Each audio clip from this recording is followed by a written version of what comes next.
Presentamos El Mostrador en la Clave. Mi actualidad desde distintos puntos de vista. Un espacio para discutir bien informada. El Mostrador en la Clave, con el equipo de El Mostrador. La Clave me escucha.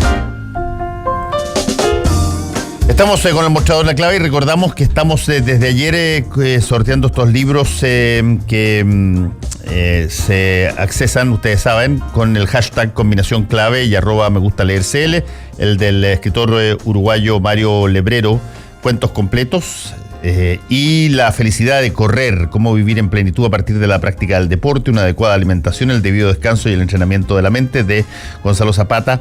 Estos dos libros, hashtag combinación clave, @megustaleercl, para que ustedes lo tengan a disposición. Y tengo que hacer la explicación, y perdónenme a los del mostrador, que yo tenía abierto el The Clinic, que saca una referencia, un extracto de esto de la denuncia, o sea, la investigación de la Fundación Sol, y en realidad había sido un golpe exclusivo en el mostrador. Exacto. Sorry. Sí, hay que precisar eso, que Puede perdonar. que el informe de las... Perdón, me voy a flagelar, espérense, déjenme pegarme un par de cachetazos. No, y además fue la nota más leída durante el día de ayer, todavía sigue marcando. Fue una excelente investigación. Sorry. Están mirando, hay que decirlo. No, el periodista de la redacción. No, y sabes que ese informe, no sé si tú lo viste, pero viene con unos detalles muy interesantes, que como en la Fundación Sol se consigue esta información a partir de transparencia, es la primera vez que se tienen antecedentes que el propio ejército entrega, entonces datos muy concretos. También hay unos desarchivos del momento en que en Pinochet... Sí, eso está...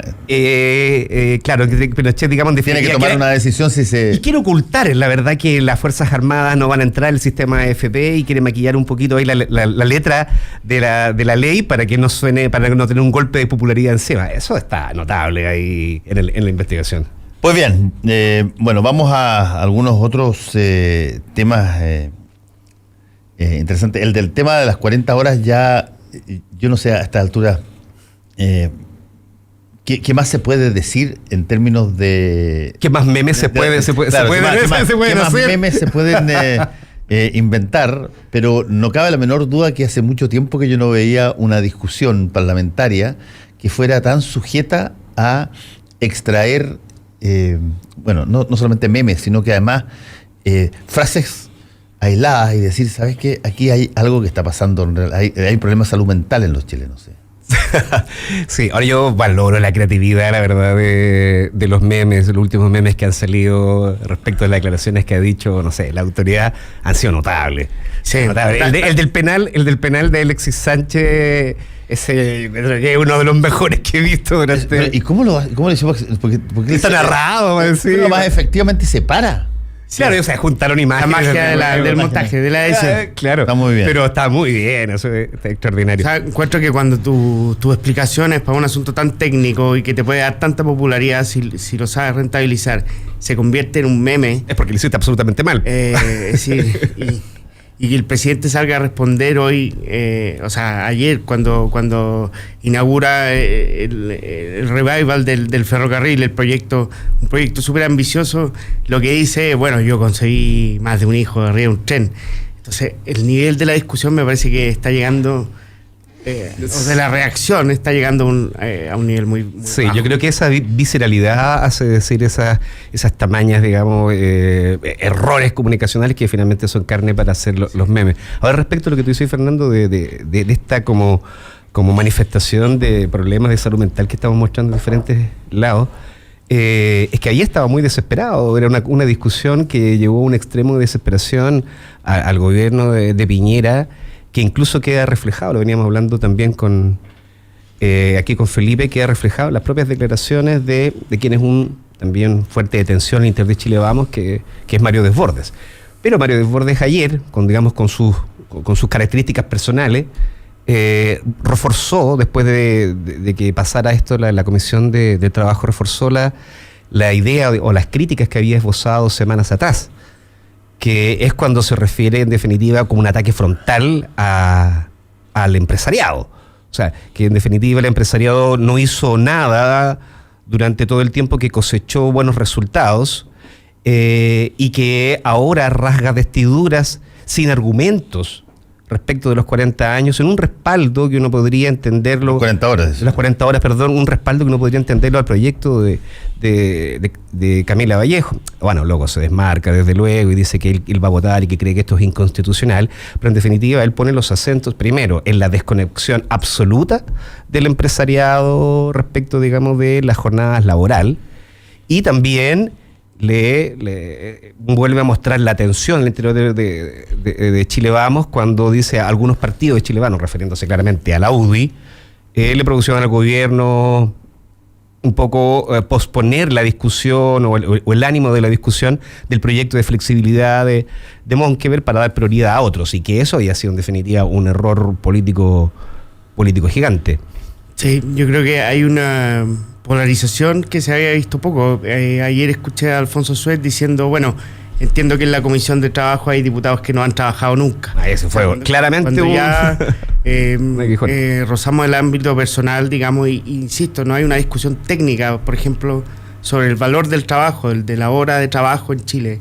No la escuché con el mismo énfasis que todas estas frases carne de memes, digamos. Pues me pongo a pensar en una conocida cadena de café que no es Marley, porque es muy buena onda, pero que paga 1.800 pesos la hora de trabajo de una persona. Da lo mismo la calificación, pero si en el primer mundo vale $10 una hora, $8, no puede ser que haya personas que ganen 1.800 pesos la hora de trabajo. Y no he escuchado esa discusión técnica en el Congreso. Hay que meterse quizás a la tramitación del proyecto, a las indicaciones para poder saberlo, pero eso indica mala gestión también de prensa, ¿no? Para poder comunicar, en el caso del gobierno, su proyecto, que en el fondo se ve ridículo que la diferencia solo sea una hora, ¿no? 40 horas versus 41. Me parece que la discusión le falta eso, la discusión técnica sobre el valor que nuestra sociedad le está dando al trabajo, y una discusión política también. Claro, ahora yo creo que lo que defienden el proyecto del gobierno, o que por el contrario intentan manifestar que el proyecto de Camila Vallejo es error, digamos que es un error o que es inconstitucional, no pasa por el tema de las horas, pasa por el tema de la flexibilidad. Si es la flexibilidad en definitiva es lo que se acusa, digamos, que va a ser en beneficio siempre, digamos, en esta relación desigual entre trabajador y empleador, que es precisamente la flexibilidad. ¿Quién pone esa flexibilidad? Efectivamente va a tener el trabajador la posibilidad de plantearlo, de negociar, digamos, si existe siempre esta relación de disparidad. Yo creo que eso pasa, digamos, por lo central, fuera de los llamados del alarmismo. O sea, Piñera habla de que esto perdería 300.000 empleos. Yo creo efectivamente que toda esa discusión es una discusión que está hecha en base de hipótesis sin ningún argumento. No hay mediciones por ningún lado. Esta cosa también de estarse pimponeando los argumentos sin respaldo, claro. Muestra también que hay una discusión ideológica en términos, digamos, de cómo el empresariado y cómo respalda también el gobierno empresariado el tema del trabajo muy fuerte. Pero no hay muchos números por lado y lado también. No, por el lado y lado, a eso me refiero. Sí, falta la discusión técnica. Eso es que no es una discusión. Sí, no, por eso te digo, el punto acá, a mi modo de ver, es qué se puede hacer por parte del gobierno ante un proyecto que no le gusta, que no lo quiere, que cree que le va a dar ventaja a lo peor que considera forma parte de la oposición, que es el Partido Comunista, y que sin embargo las encuestas lo valoran y crecientemente personas incluso de Chile Vamos están allanándose a que quizás debería ser una buena situación. ¿Qué se puede hacer? Y hay varias cosas que se pueden hacer. Sin embargo, hay una diferencia cualitativa en aquello que se puede hacer. Hay cosas que el presidente de la República personalmente puede hacer, pero cuando el presidente de la República... un veto, por ejemplo. Como aplicar un veto presidencial. Pero ahí quedaría él, su nombre, Sebastián Piñera Echeñique, colocado como la persona que bloqueó en las 40 horas. Y ese hundimiento... No, yo no tengo idea, no voy a irme a la segunda derivada, lo que vaya a pasar después. Lo que digo es la primera derivada. La primera derivada es, el presidente de la República personalmente puede vetar esto. Hay una segunda variable, donde se hagan, y ya se hicieron, las puntuaciones respecto de la constitucionalidad del proyecto y eventualmente se lleve al Tribunal Constitucional y sea un tribunal constitucional el que finalmente impida que salga el proyecto, y por lo tanto la excusa que podría tener el presidente de la República es que no lo vetó él, sino que fue el tribunal competente que ve los temas de constitucionalidad. Y entiendo que esa es la fórmula que se escogió. Y se ve bien buena la pelea en ese ámbito, porque está Patricio Zapata, un experto transversal en derecho constitucional, ya combinado como en la carta de la oposición para defender. Es muy posible que Gastón Gómez lo haga por el gobierno, que es el constitucionalista favorito. No, pero a ver, pero no nos saquemos la suerte entre gitanos. El Tribunal Constitucional, con contadas excepciones, y entre ellas excepciones, una de esas excepciones está hoy día en el Tribunal Constitucional, que es María Luisa Abraham, que lo hizo fue una excepción en el caso del aborto extracausales. Pero en el caso de acá, nosotros sabemos la composición del tribunal. El Tribunal Constitucional está compuesto políticamente, no está compuesto técnicamente solamente. Tú escoges a personas que representan determinada lógica ideológica, y cuando está la mayoría para la oposición actual, las probabilidades de que ese resultado salga favorable a esa oposición son muy altos. Cuando está favorable al gobierno de turno, las posibilidades de que ese resultado salga favorable a las posiciones de gobierno también es muy alto. Hoy día está, por lo menos así, con el signo de interrogación sobre María Luisa Abraham, que ya alguna vez votó distinto, está mayoritariamente a favor del gobierno.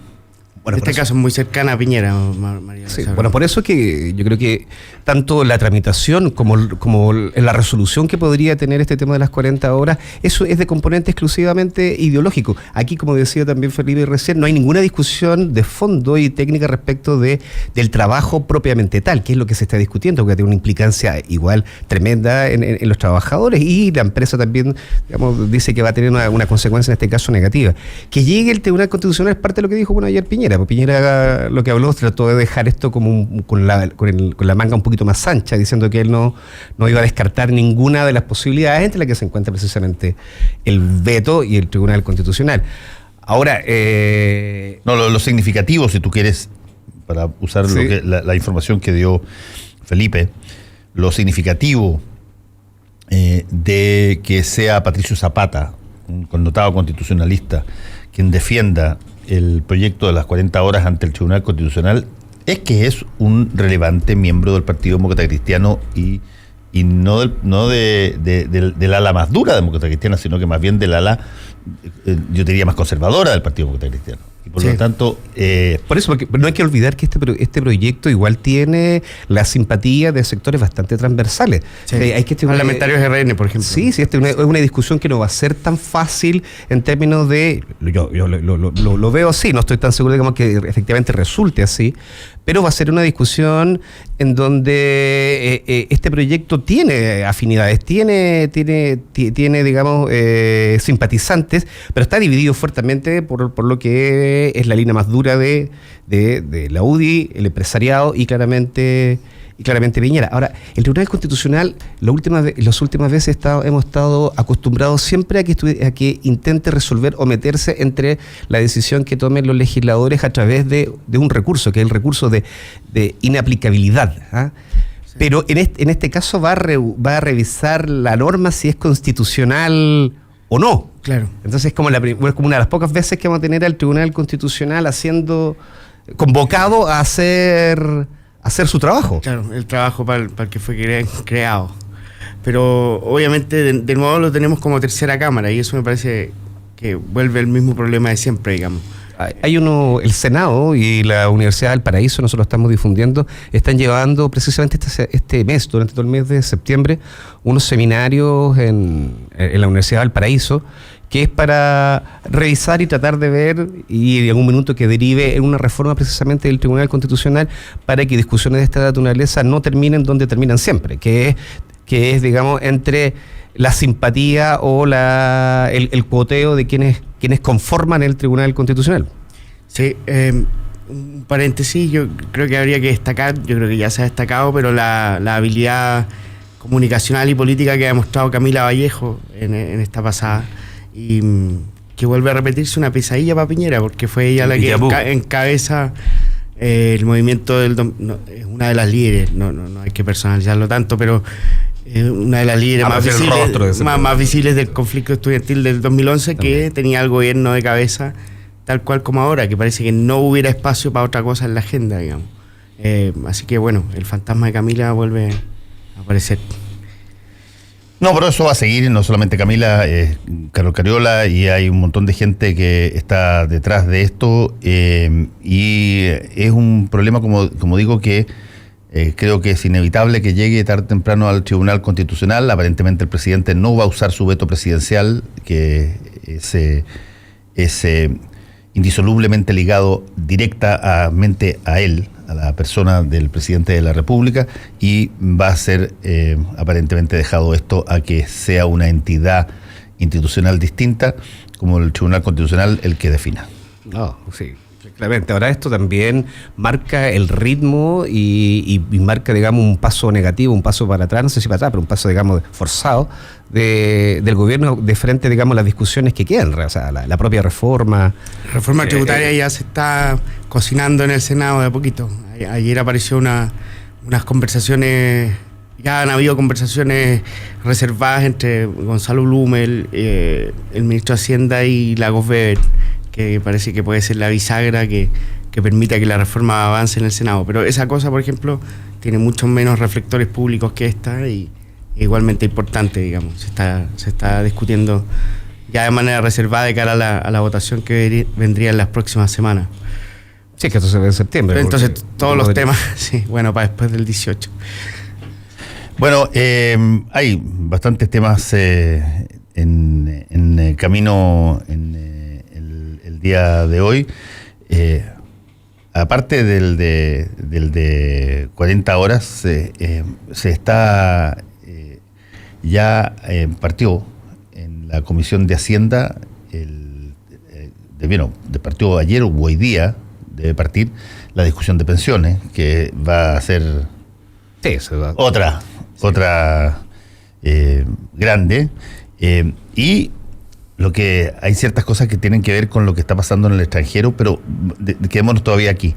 Viste que el embajador chino mandó una carta nueva al diario Mercurio en esta pelea que tiene por la visita que tuviera Jaime Belolio, el diputado de la UDI, con uno de los principales figuras de la oposición hongkonesa a China, que es un muchacho de 22 años. Sí, y que tiene, digamos, de cabeza a Beijing.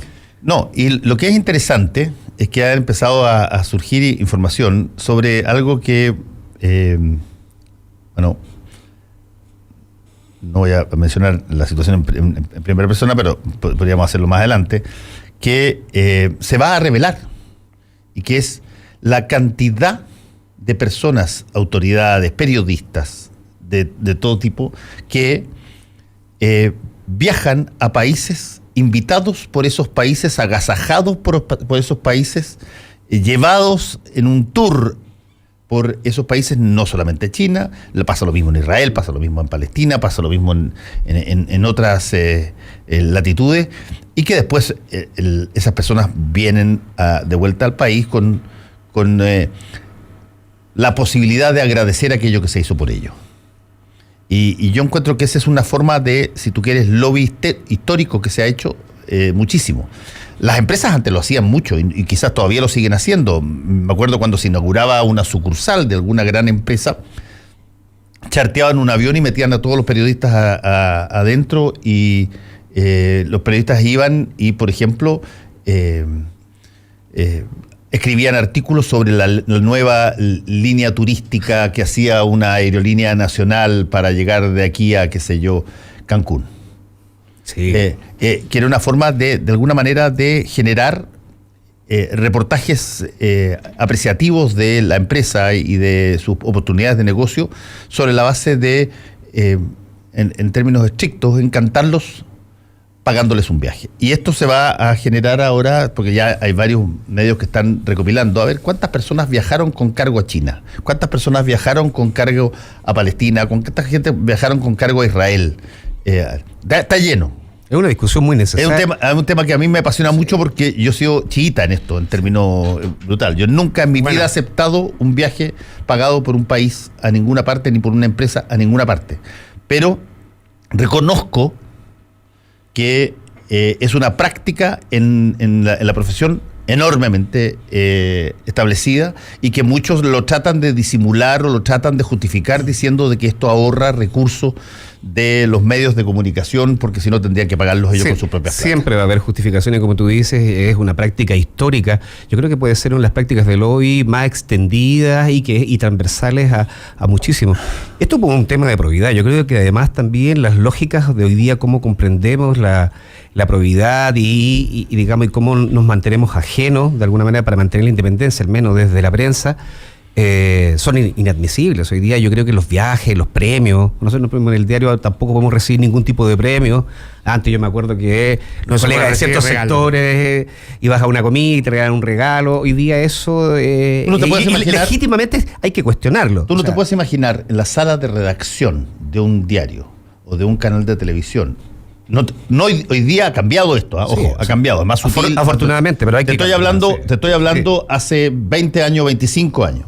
Tú no te puedes imaginar una sala de redacción de un diario o un canal de televisión antes de Pascua, lo que llegaba de regalo a periodistas que cubrían los sectores del sector. Sí. Televisores. En esa época eran de plasma. Yo no aceptaba. Estaban de televisores. Pasajes. Y eso era una situación... Era habitual. Cotidiana. Exacto. Cuando yo llego al diario La Tercera, como director, reúno a mi equipo de nuevos editores y convenimos que no se podía, porque uno entendía que podía de repente hacerse algo, y creamos que debe estar ahí guardado en alguna parte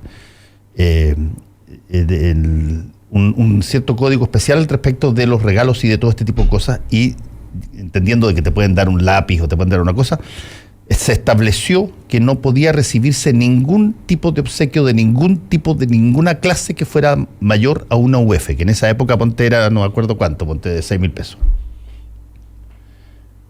Entendiendo que eventualmente alguien, qué sé yo, te puede pagar un almuerzo, si tú quieres. Pero no puede ser superior a un UF. En fin. Porque la cosa era total y absolutamente fuera de toda proporción.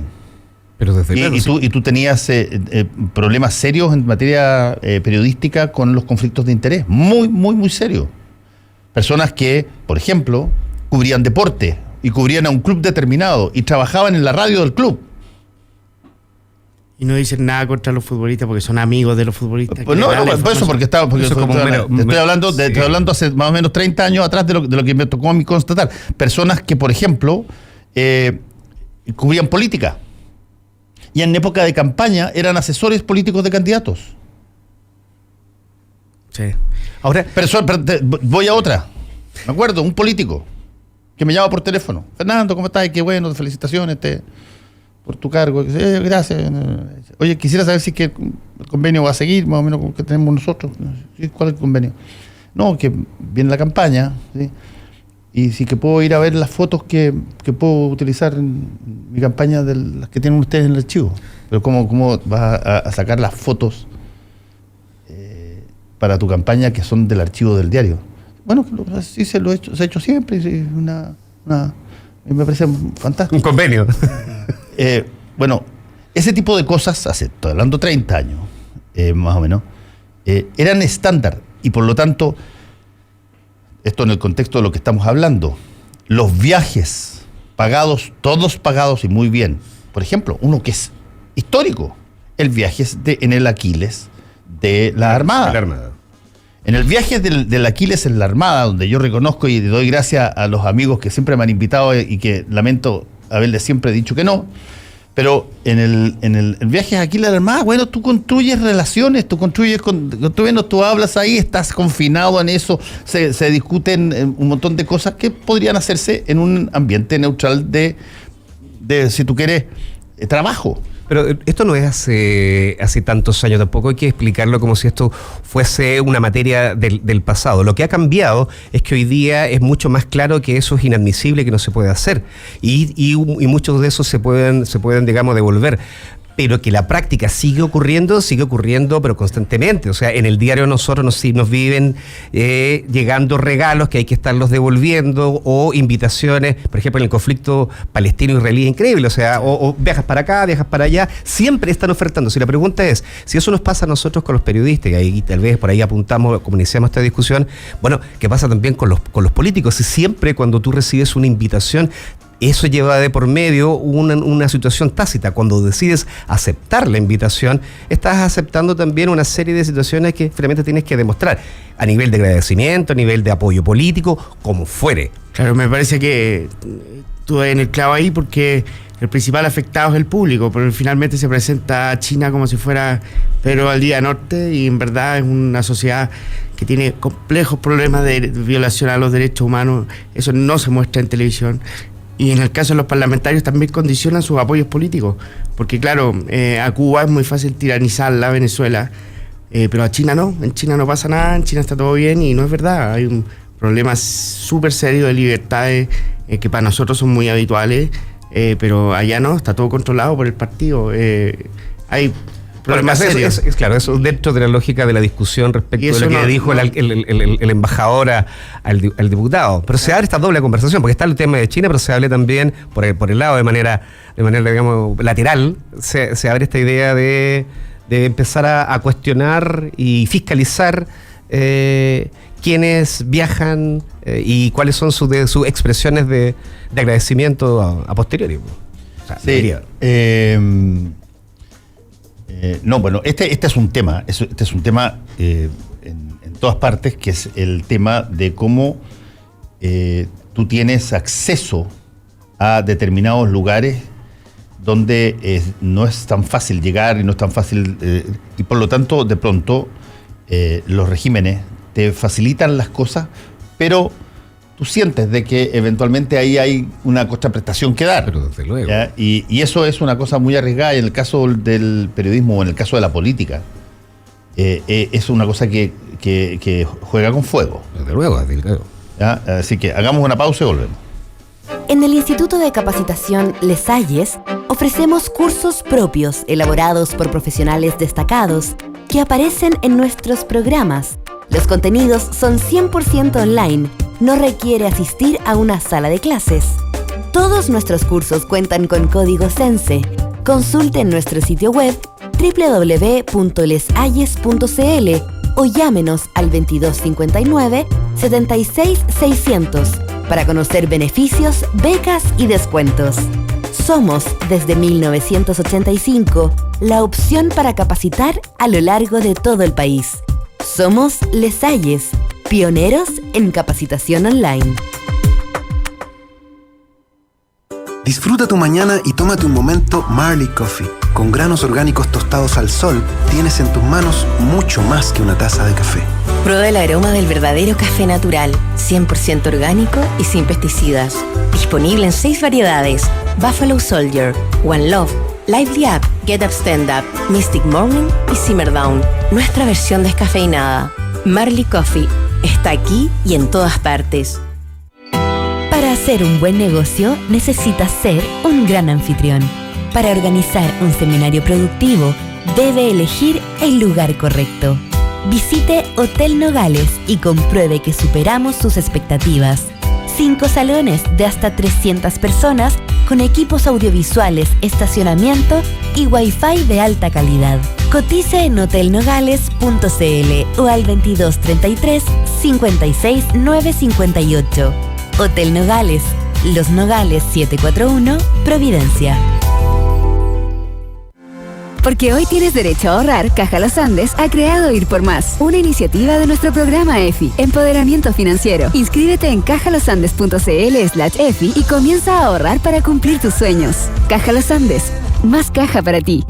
Producto en colaboración con Fintual. Las cajas de compensación son fiscalizadas por la Superintendencia de Seguridad Social. www.suceso.cl.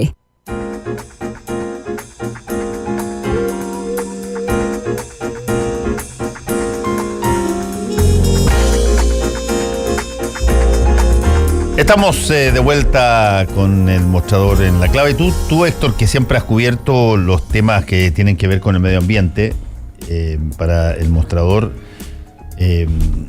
Bueno, hay un montón de cosas que están pasando de castaño a castaño oscuro. En Chile, ¿cuántas zonas están ya con emergencia? Son 4 regiones del país y la región metropolitana con 17 comunas. O sea, decretadas en invierno.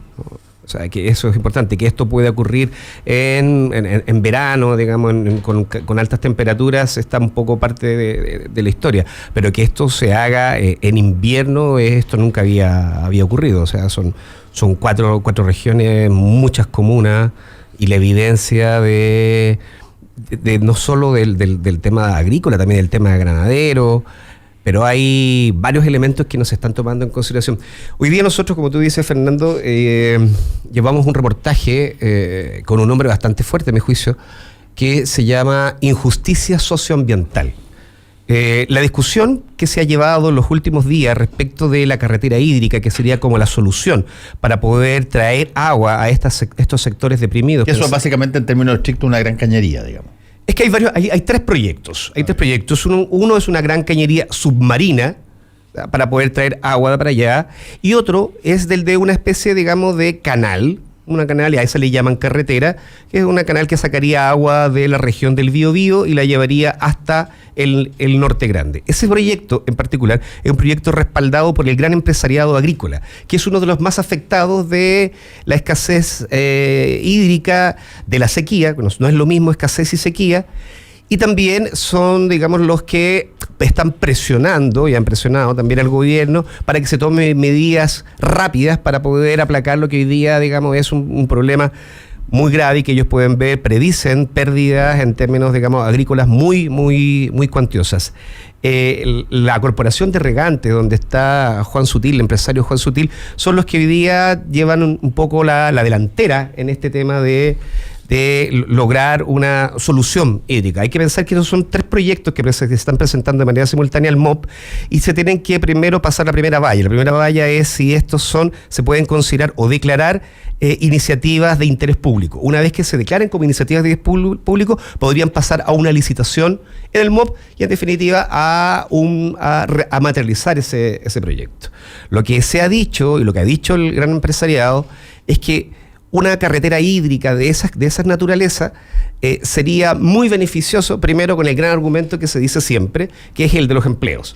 O sea, esto traería, como parece Piñera, así como 1 millón de empleos nuevos en la zona, y además permitiría aumentar en números que se tienen que abreviar por la cantidad de cero, la inversión en temas agrícolas, y aumentar explosivamente de aquí al 2036, si no me equivoco, las exportaciones agroindustriales. Si tú lo planteas de ese punto de vista, uno dice, bueno, ¿qué podría oponerse al desarrollo del país, no? Si hoy día hay que tener una solución a los sectores agrícolas, que no le está llegando el agua y que no se puede desarrollar esta zona. Incluso desarrollando en agricultura estas zonas, digamos, como el Norte Grande. Hasta ahí parece ser así como razonable, ¿no? El punto es que aquí uno observa nuevamente, y así lo hicieron a saber una serie de técnicos y científicos a los cuales nosotros consultamos en el mostrador de las más diversas áreas, y existe un consenso rotundo, que ese argumento es parte también de la soberbia, que incluso la misma soberbia que hablaba Desbordes por el tema de las 40 horas, una soberbia del empresariado enorme, una soberbia en el sentido de explicar explicar cómo una situación que lo termina favoreciendo, en realidad termina favoreciendo al país. Esa es una forma de plantear los éxitos del desarrollo. Mi argumento es el argumento que ayuda al país. Yo traigo empleo, vamos a aumentar las exportaciones, como si fuese la única verdad. Pero hay otra verdad que es más urgente y que hoy día no se puede permitir que se tomen decisiones sin que no se dé esa discusión, que es qué es lo que pasa realmente y qué dicen las personas que están hoy día investigando con mucho profesionalismo la situación crítica que está viviendo Chile y el planeta. Chile en específico, lo que es la sequía, una sequía la más prolongada que ha habido, la escasez hídrica y en el marco del cambio climático. Y en ese sentido, los científicos, citando por ejemplo a Juan Armesto, que él es un científico muy, muy prestigioso, miembro del Instituto de Biodiversidad y Ecología, el IEP, y él dice claramente, o sea, estamos frente a un proyecto que si lo hacen traspasando la más mínima información de carácter científico, basándoselo por donde sea, van a hipotecar el futuro recurso del agua, que no va a afectar solo a los empresarios agrícolas, sino a la población en su conjunto. Y hacen, Fernando, invito a la gente a leerlo, desmenuzan todos los factores que se ponen en riesgo si es que tú llegas a canalizar y sacar la agua del Biobío. Y hay un argumento que, para no entrar en detalle en todas las cosas, que son bastante graves, que es lo más interesante. Uno de los argumentos que ha intentado poner el empresariado agrícola para poder llevar a cabo este tipo de proyectos es que existe excedente de agua en el Biobío y que se va a usar ese excedente de agua para llevarle riqueza y para sacarlas de la situación de depresión en que se encuentran a un sector golpeado por la sequía. Resulta que los científicos lo que apelan y dicen que eso es categóricamente falso. Las cuencas de agua del Biobío y el agua en general que sale de los ríos no es excedente alguno.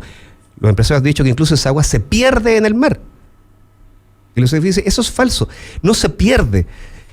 Efectivamente, lo que ocurre cuando llega al mar es que se produce todo el ciclo biológico. Si tú sacas esa agua, suponiendo de manera maliciosa que existen excedentes, en circunstancias que no lo existen, porque hay un déficit también de agua en Biobío en este minuto, si tú sacas y crees que hay excedentes, sacas esa agua, vas a alterar todo el circuito completo. O sea, vas a deprimir la zona de la cuenca.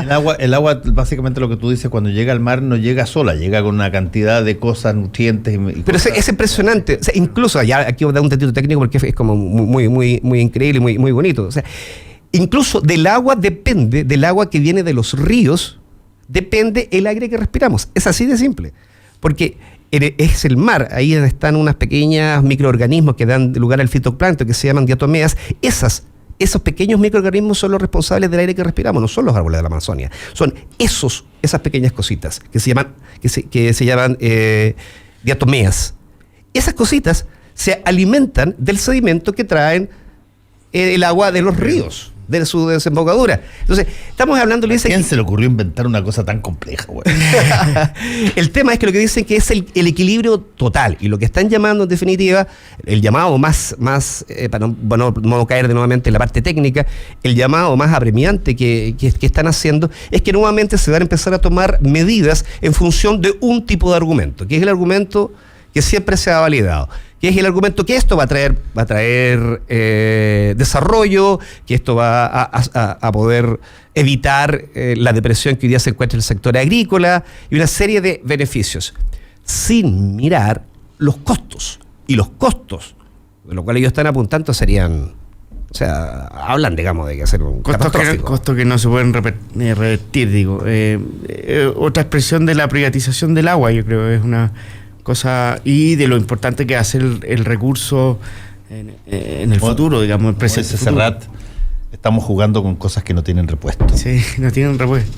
Claro, es decir, probablemente todos estos efectos exceden los gobiernos, exceden los grupos, los gremios empresariales, y no lo vamos a ver bueno, en realidad cada vez está haciendo más en el corto plazo, pero se apuesta por un desarrollo de muy corto plazo, digamos. El desastre ecológico no tiene reversa, no tiene... y esto ocurre en medio de la publicación del reportaje, en medio de los anuncios que ha hecho justamente ayer el presidente para en el Maule, con la sequía en la región del Maule, donde los crianceros de ganado están viendo cómo se mueren los animales. Es una situación en la región quizás más agrícola de Chile, ¿no? Incluso el gobierno está dando azúcar para que puedan mantenerse las abejas, que también son otra especie vital en el ciclo ecológico, digamos. Hay un problema gravísimo de sequía. ¿Sabes que yo creo que la discusión... Las medidas son de corto plazo. Yo creo que la discusión de fondo y la discusión que no se ha dado, más allá de las cosas exclusivamente técnicas, ecológicas y biológicas, es que cada vez más va a ser indispensable que decisiones de carácter productivo, de desarrollo del país, tienen que ser discutidas también con los que saben, por alguna manera de decirlo, quienes están investigando y tienen evidencia sobre lo que podría pasar o no, que en este caso, por ejemplo, es la comunidad científica. ¿Por qué está siempre desequilibrada la torta? Porque cuando se plantean proyectos de esta naturaleza existe todo un ejercicio de lobby de parte de los empresarios que tienen contacto directo con los gobernantes de turno y finalmente se deciden en función de ciertos criterios. En el mundo en general, la comunidad científica no tiene ese nivel de lobby y de llegada que tienen los empresarios que defienden tal cual proyecto. Al no llegar a esas esferas del poder, finalmente las decisiones se toman. Ahora, convengamos que aquí hay un problema, si tú quieres, humano anterior. Yo no creo que los empresarios quieran destruir el planeta. Lo que sucede es que la base de sus negocios genera la necesidad de maximizar las utilidades, los ingresos que necesiten, las utilidades que tengan, y para eso tú vives de un determinado bien que quizás por muchos años, por décadas, por siglos se consideró algo perfectamente lícito, y que cuando ya llegaste a la total y absolutamente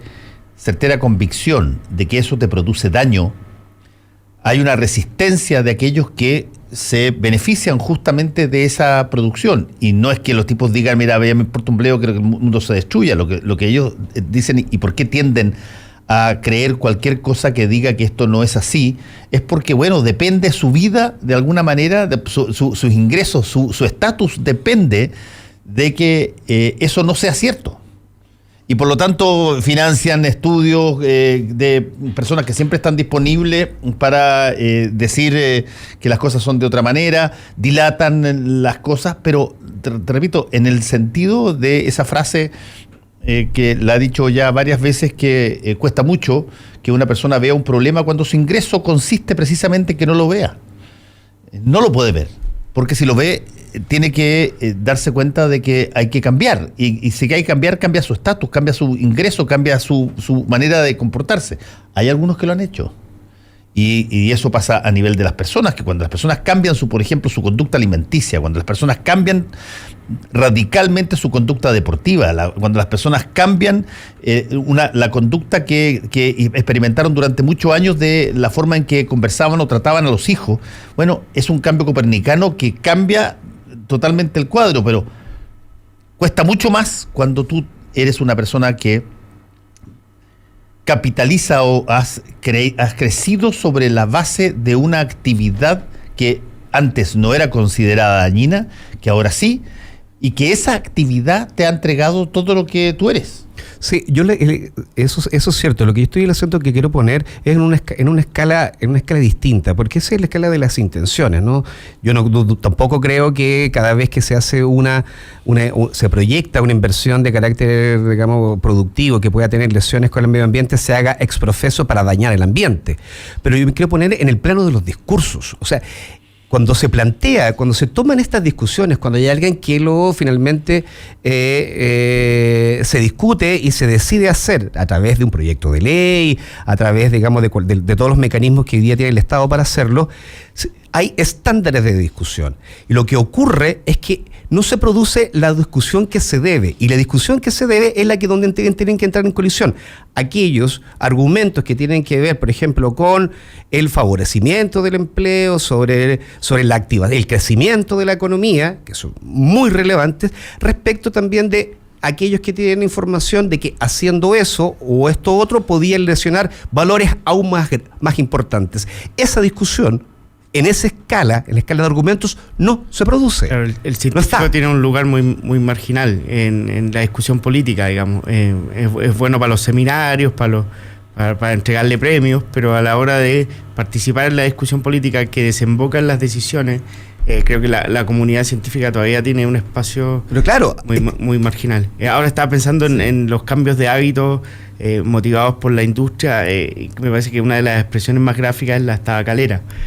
Hicieron todo para mostrar que el cigarro no es dañino, pero un cambio de hábito que ya lo quisiéramos en otros rubros, digamos, que la gente tome conciencia del sí, ahora ojo, ahí iba a pasar lo mismo con los opioides que está ocurriendo ahora en Estados Unidos.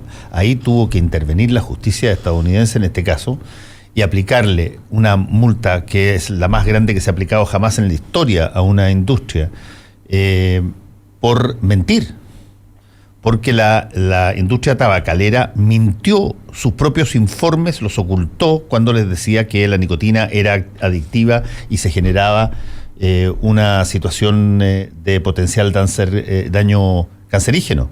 Y ellos desconocieron esa información, la ocultaron esa información hasta que reventó con sus propios informantes internos. Se judicializó esa situación en varios estados de Estados Unidos y salió la más alta multa jamás invocada en materia de una industria para que a partir de eso quedó la convicción de que este es un problema serio de adicción y de daño, y las personas, como es una droga legal, podrá tomar la decisión que quiera en términos de si quiere consumir o no quiere consumir, pero no puede ignorar hoy día que están las evidencias del caso. La industria la falseó. Lo mismo que está pasando con los opioides en el caso de Johnson & Johnson, donde en el estado de Oklahoma fueron $520 millones la multa. Y probablemente ya hay 2.000 juicios más abiertos en Estados Unidos y probablemente va a llegar a todas partes porque aquí también hay opioides que se recetan y que se compran en farmacia. Y es una de las epidemias de muerte más grandes. 400.000 personas han muerto por causa de los opioides en Estados Unidos. Entonces, esta discusión se ha dado también con el combustible. Sí. Recuerden todo el lobby que se hizo para el tema del plomo, hasta que finalmente ya no hubo caso y la evidencia científica era irrefutable, después de un montón de lobby, de ocultamiento, para finalmente sacar el plomo. La benzina sin plomo. ¿Te acuerdas tú que había dos bencinas en un momento dado? Claro. Había una benzina tradicional, que es la que tenía plomo, y había una unleaded, una que no tenía plomo, que tú optabas por una u otra. Hoy día todas. No, pero desde luego, o sea... Pero perdona, el plomo, que ese es un gran tema, el del plomo. El plomo fue fundamental en un montón de cosas, desde los empastes dentales hasta las pinturas con que tú pintabas las casas, hasta los juguetes de los niños. Los soldaditos de plomo son clásicos, pero habían juguetes, pinturas que estaban asociados al plomo, y eso empiezan a producirse cerca de los años 50, 60, contrataciones que empiezan a pispar. Gente dice, ¿qué es lo que está pasando? Que hay ciertas personas que tienen enfermedades todas de una misma naturaleza. ¿Qué tienen en común esto? Y empiezan a buscar y a explicar qué cosas ponían, y de pronto encuentran que o vivían en entornos donde el plomo era las casas pintadas con plomo, por ejemplo, con pintura al plomo, u otras situaciones, y se toma la decisión de eliminar, prohibir el plomo en las pinturas y en otro tipo de situaciones, y eso es un golpe pero feroz a lo que pasa con el asbesto. Y eso te iba a decir. Lo que pasa con el asbesto, el asbesto, la industria resiste las prohibiciones ante el asbesto muchísimo durante mucho tiempo, a pesar de toda la evidencia que estaba pero puesta allá arriba. Ese es el acento que te quiero poner, porque en definitiva debería hacer con el agua también. Exacto, ese es el acento que te quiero poner, porque en definitiva todos esos casos que hemos mencionado tienen un patrón y tienen un común denominador, que fueron advertidos, que hubo evidencia sobre la mesa y se desoyó ex profeso. Hoy día no nos podemos dar el lujo de que eso siga ocurriendo. Si ese es el punto. Si la información siempre ha estado, y hay ejemplos por millones de cómo la evidencia se ha puesto sobre la mesa y finalmente se han pagado los costos. Y una vez que se pagan los costos y que la cosa se revierte en un escándalo y ya es irreversible, hay un cambio. Claro. Pero hoy ya esos tiempos están súper acotados. Esos son los tiempos que tienen que cambiar. Cuando pongo el acento que son los discursos, que tiene que darse una discusión, no basta con escuchar a los empresarios, digamos, de lo bueno que es la carretera hídrica. Hay que escuchar también a la gente que trabaja en los cuencas de los ríos diciéndole, oye, si tú sacas el agua de acá, vas a afectar esto, cuyo costo y monto tal vez, digamos, para la propia especie del país va a ser esto. O sea, discutan las cosas con contenido. Eso es, yo creo que en definitiva lo que se apunta y lo que no se ve. Sí, dar cuenta de la urgencia de hacer cambio. Ahora, convengamos una cosa, que yo lo he dicho varias veces acá. Aquí hay una inercia que siempre es muy resistente, resiste pero brutalmente al cambio, que es lo que decíamos antes, las cosas se han hecho de una determinada manera durante mucho tiempo. Siempre, claro.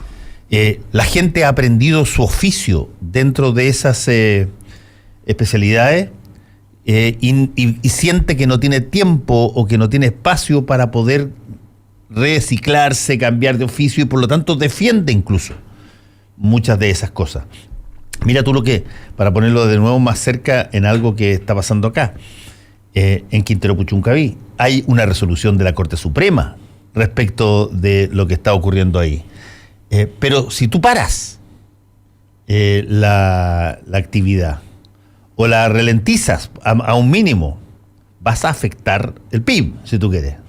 Y eso es una situación que es lo único que no se quiere. Acaba de cambiar hoy día, se acaba de reformular hacia la baja el crecimiento del país por parte del Banco Central.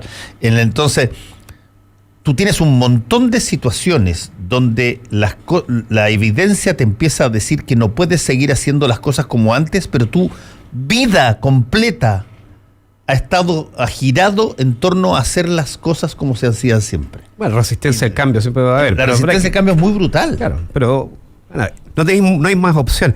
Oye, también para hablar de otro tema, ya en la arena política, lo que ya se sabe, o que mucha gente, digamos, lo imagina, que es esta cosa, digamos, de este reportaje que salió contra Kast en La Tercera, que podría, el sentido común de alguna manera dice que esto necesariamente tuvo que haber sido parte de alguna operación al interior de Chile Vamos, un reportaje de Felipe con la Marcela, que hicieron comprobar esa suposición con fuentes internas y es abrumadora la mayoría, que efectivamente es para sacárselo como piedra el zapato. Yo creo que es súper válida la pregunta periodística, aparte de que si hubo o no una operación, es súper válida la pregunta periodística de qué vive Kast, porque es un candidato eterno.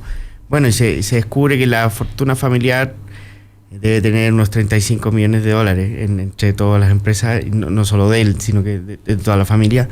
Pero esa fortuna está en paraísos fiscales, o en Panamá en el momento que todavía era paraíso fiscal. Y bueno, es una expresión más allá de la operación, pero es una expresión de lo incómodo que es Kast para el bloque, para la coalición oficialista. Entonces ¿Pero esto lo daña o lo perjudica? Yo creo que esa es la gran pregunta. ¿Lo daña o lo perjudica que él se muestre también así que al principio de errático, diciendo, negando que tenía plata afuera, y después se comprueba que sí las tiene? Primero lo niega, claro. Después dice yo no sabía, siempre actuó de buena fe.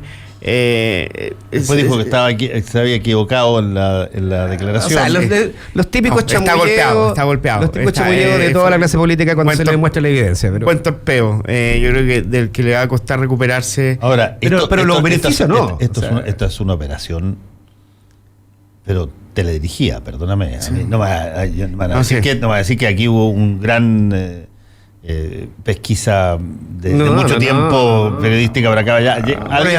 Alguien tiró una hebra y así lo dice, prendió una luz para que buscaran, y eso salió desde adentro mismo de la derecha.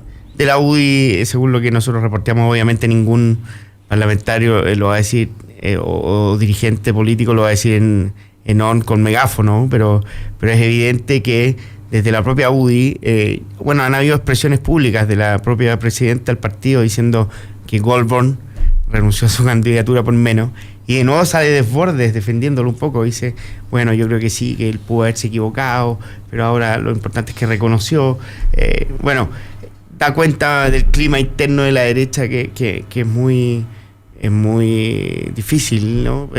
Sobre todo porque la UDI no quiere que nada le haga daño a Lavín. Lavín es como una guaguita que hay que cuidar con mucho celo, y Kast lo que hace es dañar a Lavín, sin duda, porque pero se mete en sus temas, porque... Sí, bueno, deja abierta ahí tiró una finta que todavía, digamos, no se resuelve completamente, cuando le tira la pelota diciendo que había que revisar el patrimonio también de Joaquín Lavín. Sí.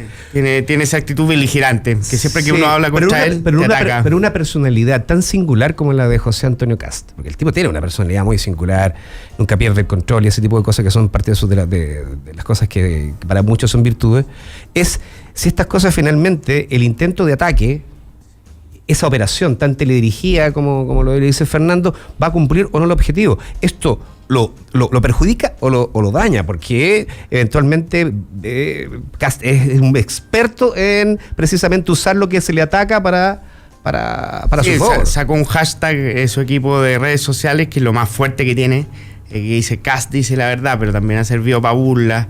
No, yo creo que queda muy dañado, porque primero queda como mentiroso o inexacto, digamos, para que no se quede por injusto. Pero Trump, Bolsonaro, todos ellos dijeron todas las mentiras del mundo y no pasó absolutamente nada. Sí. Cada vez que lo tocaban, no hacían nada más que digamos, que hacerlo crecer. Sí, pero para efectos de lo que quiere la UDI, de que deje de estorbar en el proceso de crecimiento de Lavín, creo que es una muy buena maniobra, digamos, porque lo desestiga sin duda y lo obliga a lo mejor a competir en primera vuelta, que es lo que más le conviene, y que no contamine también la primaria de Chile Vamos, digamos, porque ahí ya sería un problema. Incluso en su equipo, bueno, es obvio, pero creen que puede ganar una primaria, entonces apuestan a que puede competir con los otros candidatos, con qué sé yo, Alemán, Chaguán, Sandón. Pero lo que le gustaría a la derecha, que pretende que Lavín salga, que es muy pragmática, es que se inmole en la primera vuelta nomás y pierda, y después los puntos que saque se los pase a Lavín en la segunda vuelta.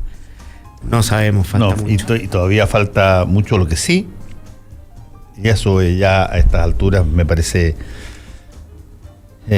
incontrarrestable, se adelantó la carrera presidencial porque no está funcionando el gobierno en términos de sus propias realizaciones, y cuando tú tienes a un gobierno que no puede mostrar sus propios logros, se ponen nerviosos las personas que eventualmente querían capitalizar las bondades que podría entregar el gobierno, y por lo tanto se adelanta la carrera y le salen 3 o 4 de Renovación Nacional, y Kast está hace rato, y va a salir Felipe Kast en un ratito más, porque van a tener que tomar posición para lo que se viene en términos de las elecciones de gobernadores regionales y de las municipales, que sienta la base estructural en todo el territorio nacional de lo que va a ser más adelante en el año siguiente las elecciones parlamentarias y presidenciales. Así que, dicho de otra manera, digamos, comenzó la temporada de escopetazos. Así es. Sí. Gracias, Felipe, gracias, Héctor. Volvemos un ratito. Chao. Actualidad con ojo crítico. La información desde distintos puntos de vista. Fue El Mostrador en la Clave, con el equipo de El Mostrador. La Clave me escucha. El